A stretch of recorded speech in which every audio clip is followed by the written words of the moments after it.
زانیوں کے لیے جو عذاب ہے، غیبت کرنے والوں کے لیے اس سے بڑا عذاب ہے۔ اسی طرح چغلی کے بارے میں بتایا، بچپنے میں ننھے ننھے بچوں کو علماء بتاتے رہے کہ چغل خور جنت میں داخل نہیں ہوگا۔ یہ اللہ کے رسول کا فرمان ہے، یہ مالک جنت کا فرمان ہے، یہ مصطفیٰ جان رحمت کا فرمان ہے۔ اللہ اکبر۔ جو کسی کی زمین پر حصہ، جو کسی کی زمین پر قبضہ کر لے، اگر 1 انچ زمین پر قبضہ کیا ہے تو نیچے نیچے نیچے نیچے 7 طبق زمین اتنی کاٹ کر نکالی جائے گی اور اس کی گردن کے اندر پہنا دیا جائے گا۔ اور کب تک پہنایا جائے گا؟ جب تک لوگوں کا حساب و کتاب نہیں ہو جاتا۔ کہاں اللہ اکبر۔ ارے اتنے پھول اپنی گردن میں ڈال کر اجتماع کے محفل کے اخیر تک بیٹھ کر کے بتا، پھر گھر جا کے پتا چلے گا کہ گردن کی کیفیت کیا ہوتی ہے۔ مسلمانوں، جب 50 پھولوں کا گجرا ہمیں جلسے کے اینڈ تک پہن کر نہیں بیٹھ سکتے تو اللہ اکبر، وہ قیامت کا 50,000 سال کا دن، اور جتنی زمین پر کسی کے قبضہ کیا ہے وہ 7 طبق زمین کاٹ کر جب گردن میں ڈالی جائے گی، ہمارا کیا بنے گا؟ سب مسلمانوں کو پتا ہے، سب مسلمانوں کو معلوم ہے، لیکن اب مجھے بتاؤ، ہم گناہ کر رہے ہیں، کس مسلمان کو نہیں معلوم کہ میرے آقا فرماتے ہیں کہ جس نے جان بوجھ کر نماز چھوڑ دی اس کا نام جہنم کے دروازے پہ لکھ دیا جاتا ہے۔ بولو، روزانہ 5 مرتبہ جہنم کے دروازے پر ہمارا نام لکھا جا رہا ہے، ہمارے بچوں کا نام لکھا جا رہا ہے، ہماری بیوی کا نام لکھا جا رہا ہے۔ اس کے باوجود ہمارے کان پہ جو نہیں رینگتی، ہم کارپوریٹر کے، ایم ایل اے کے، ایم پی کے مکان پہ چکر لگانے لگتے ہیں۔ میرا نام پولیس کے رجسٹر میں آ گیا ہے، ذرا کٹوا دیجئے۔ بھائی پولیس زیادہ سے زیادہ کیا کر لے گی؟ 4 ڈنڈے مارے گی، جیل میں ڈالے گی۔ اللہ اکبر۔ لیکن اللہ اکبر، اندازہ تو کریں، پولیس کے رجسٹر میں نام آ جائے، راتوں کی نیند اڑتی ہے، روزانہ 5 مرتبہ جہنم کے دروازے پر نام لکھا جا رہا ہے۔ بولو ہمارا کیا حال ہے؟ اس کو کٹوانے کے لیے کوشش کی، اس کو کٹوانے کے لیے ہم نے کوئی جو ہے اللہ اکبر کاروائی کی۔ یہاں تو حال یہ ہے، میں اپنے ملک کی پولیس کے لیے نہیں کہہ رہا ہوں، مطلقاً پوری دنیا کے لیے کہہ رہا ہوں، پولیس والوں کا حال یہ ہوتا ہے عام طور پہ پوری دنیا میں رشوت لے کے نام کاٹ دیتے ہیں، کوئی بڑے آدمی کو لے جاؤ تو نام کاٹ دیتے ہیں، اسی طریقے سے ان کو جو ہے وہ دھمکا دو بھی تو نام کاٹ دیتے ہیں، ایک چائے پلا دو تو بھی نام کاٹ دیتے ہیں۔ لیکن جہنم کے دروازے پر جن فرشتوں نے نام لکھا ہے، وہاں رشوت دے کر کے نام نہیں کٹ سکتا، وہاں خالات دے کر نام نہیں کٹ سکتا، وہاں چہرہ دیکھ کے نام نہیں کٹ سکتا۔ ذرا سوچو تو صحیح، اتنا سب کچھ ہونے کے بعد گناہ گناہ گناہ پھر بھی گناہ کیوں کرتے ہیں؟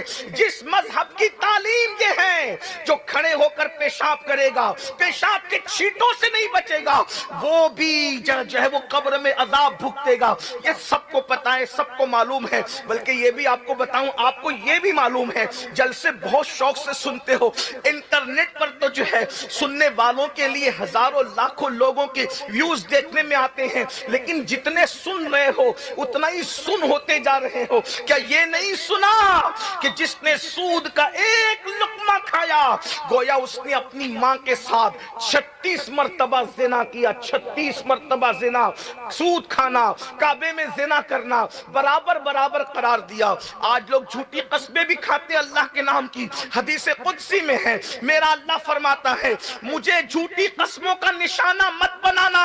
پھر اللہ فرماتا ہے غیرت والا خدا ارشاد فرماتا ہے جو میرے نام کی جھوٹی قسم کھائے میں اس کی 7 پشتوں پہ لعنت کرتا ہوں۔ کیا ہم نے یہ نہیں سنا؟ سب کچھ سنا ہے، لیکن پھر ہم گناہ کیوں کرتے ہیں؟ اصل عنوان یہ ہے، اس کی طرف آتے ہیں۔ اللہ اکبر۔ رونا تو ہم روز ہی روتے ہیں، لیکن گناہ کا حل بھی تو پیش کریں۔ ہم گناہ کیوں کرتے ہیں؟ گناہ کرنے کی وجہ کیا ہے؟ صحابہ کرام گناہ نہیں کرتے تھے، اولیاء کرام گناہ نہیں کرتے تھے، اکابرین گناہ نہیں کرتے تھے۔ آج سے 100 سال تک پہلے مسلمانوں کو دیکھو، وہ لوگ گناہ نہیں کرتے تھے میرے بھائی، وہ لوگ حتی الامکان گناہ سے بچتے تھے۔ یہ نہیں کہہ رہا ہوں کہ وہ معصوم تھے، یہ نہیں کہہ رہا ہوں کہ وہ محفوظ تھے، آج سے 100 سال پہلے والے لوگوں کی بات کر رہا ہوں۔ صحابہ تو ہمارے عقیدے میں محفوظ ہے، اولیاء تو ہمارے عقیدے میں محفوظ ہے، اہل البیت تو ہمارے عقیدے میں محفوظ ہے، انبیاء کرام معصوم ہیں۔ لیکن آج سے 100 سال پہلے والے لوگ گناہ کیوں نہیں کرتے تھے؟ وہ محفوظ نہ ہونے کے بعد بھی گناہ کیوں نہیں کرتے تھے؟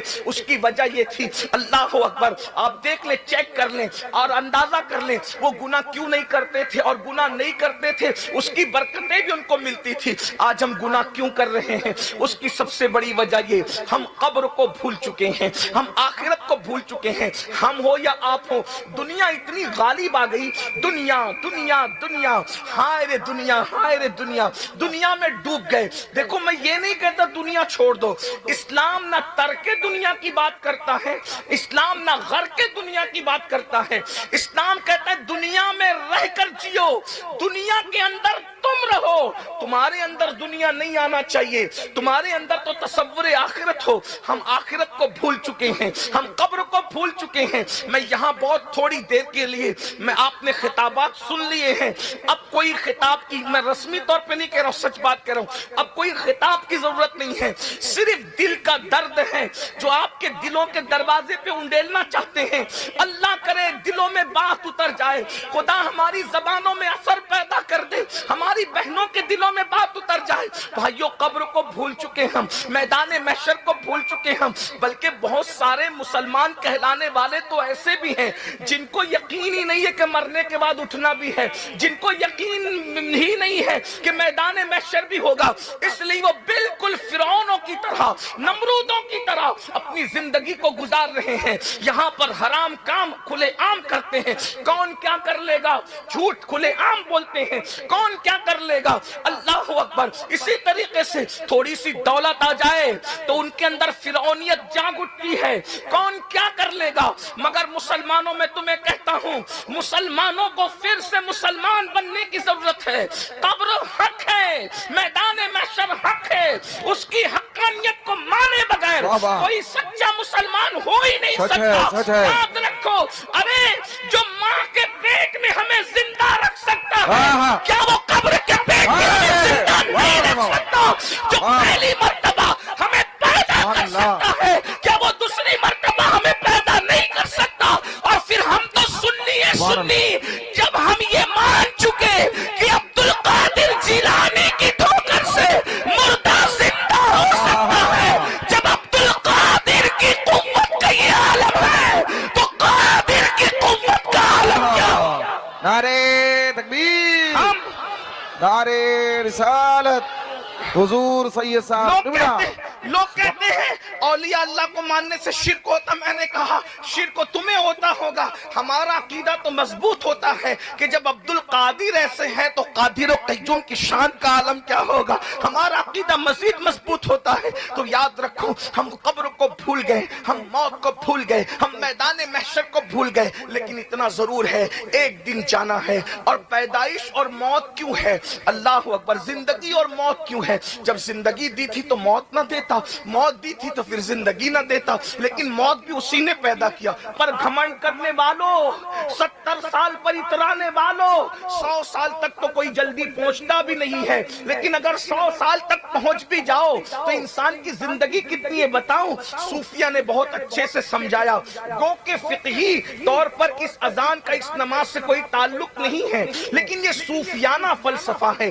جب بچہ پیدا ہوتا ہے اس کے کان میں اذان پڑی جاتی ہے اور اس کے بائیں کان میں اقامت پڑی جاتی ہے. اور جب انسان مر جاتا ہے تو اس کی نہ اذان ہوتی ہے نہ اقامت ہوتی ہے, ڈائریکٹ نماز ہوتی ہے. صوفیہ کہتے ہیں کیا پتا چلا اے پیدا ہونے والے مسلمان, تیرے کان میں اذان بھی ہو گئی, تیری اقامت بھی ہو گئی, اب تیری جماعت کھڑی ہونے والی ہے. تو اقامت اور جماعت کے درمیان جتنا وقفہ ہے بس اتنی ہی تیری زندگی ہے. اتنی تھوڑی سی زندگی میں اب چاہے تو تو جنتی بن جا, چاہے تو جہنمی بن جا, چاہے تو نیک عمل کر لے, چاہے تو بدعملی کر لے, چاہے تو تو سجدوں سے زمین کو آباد کر دے, یا تو پھر تو گندگی سے زمین کو گندا کرنے کی کوشش کر لے. تو جو چاہے کر لے, حلال کھا کے خدا کو راضی کر لے یا حرام کھا کے اللہ کو ناراض کر لے. بہت تھوڑی زندگی لے کر آئے ہو. جو ہماری عمر کے لوگ یہاں موجود ہیں, 35-40 سال کے جو لوگ ہیں, ذرا مڑ کر دیکھیں 35-40 سال کہاں گزرے.